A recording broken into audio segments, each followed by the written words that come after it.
As with 6th edition, you need to generate your psychic powers before the game starts. Each psyker can randomly generate as many psychic powers equal to his mastery level. For example, a mastery level 2 psyker can randomly generate 2 powers. If you roll a power you don't particularly want, you can swap it for a Primaris power. If you roll for all of your psychic powers on the same table, even if you can only roll for one, you can also take the Primaris power as an extra power in addition to your generated powers. A Chaos or Demon Psyker with the Mark of Chaos automatically knows the Primaris power from his chosen god's psychic table. In this example, my Mastery Level 2 Chaos Sorcerer, with no Mark of Chaos, has chosen to roll on the Telepathy table. He rolled a 1 and a 5, giving him the Dominate and Invisibility psychic powers. As he rolled for both his powers on this table, he also gets the Primaris power, Psychic Shriek.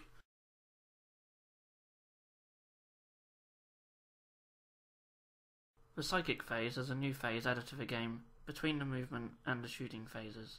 The controlling player starts the turn off by rolling a d6. The result of this d6 is the number of warp charge dice both players generate for this phase. You also get extra dice for the combined number of mastery levels for psykers that are currently on the board in your army. The controlling player's dice are used to cast powers, whilst the other player can use their dice to dispel powers via Deny the Witch. My Chaos army contains one mastery level 2 sorcerer, while the Orc army does not have any psykers. A d6 is rolled, and the result is a 4. This grants 4 warp charge points for both armies. The Chaos army also gains 2 extra warp charge points, as the sorcerer is mastery level 2. In this second example, the Tyranids gain 7 warp charge dice, as the Swarmlord has a mastery level of 3. Once the warp charge pools are created, you may now cast psychic powers. The psyker can cast as many psychic powers a turn equal to his mastery level, as long as he has warp charge dice available. A psyker or his unit may not cast the same power twice in a single phase. As in 6th edition, some powers target enemy units, whilst others target friendly units. To cast a psychic power, you can pick up as many warp charge dice from your pool as you wish, until the pool is empty. To successfully cast a psychic power, you need to roll as many 4+ on the dice, equal to or higher than the warp charge cost of that power. You must declare how many warp charge dice you use before casting each power. You may not roll one dice and then choose to pick up an extra dice if that first dice fails. My Chaos Sorcerer is attempting to cast Psychic Shriek. He could choose to roll one dice and hope to get 4+, but instead he chooses to play it safe and rolls 2 dice from his pool in the hope that he scores at least one 4+, which he does. The enemy can now use their dice to try and deny the witch. To deny the witch, the enemy needs to roll as many 6s equal to successful 4+ rolls made for the psychic power. For each 6 rolled, a 4+ is removed from the psyker's successful rolls. Unlike 6th edition, the enemy can attempt to deny the witch on powers that target your own units, such as blessings. The Orc player decides to roll 2 dice from his pool to deny the witch, and in this case he is successful as he managed to roll 1 6. There are certain instances where the enemy can require a better result than a 6 to deny the witch. In this example, the Chaos Psyker attempts to cast Psychic Shriek on the Swarmlord.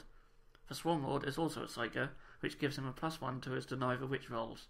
He is also a higher mastery level than the Chaos Sorcerer, which gives him a further +1, so he can deny the witch against this attack on a 4+. It's worth noting that these bonuses do not count if the Chaos Psyker had chosen to use a blessing or a conjuration. Those can only be denied on 6s. Here we see the Swarmlord attempting to deny the witch. He chooses to roll 2 dice, and he requires a 4+ on one of the dice.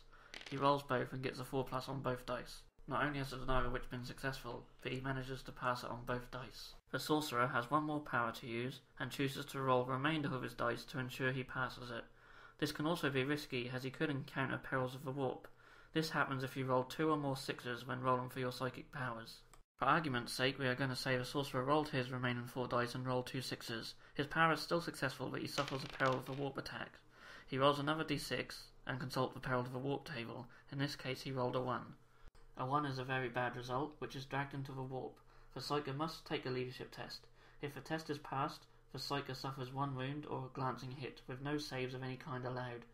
If the test is failed, the Psyker is removed as a casualty, and his unit suffers d6 strength 6 AP1 hits. For wound allocation purposes, assume the attack is coming from the Psyker that suffered Perils of the Warp. In this case, he passed his leadership test, and is now down to 1 wound. Once there are no more powers to cast or the controlling player's psychic pool is empty, the phase is over and the remaining dice are discarded until the next player's psychic phase.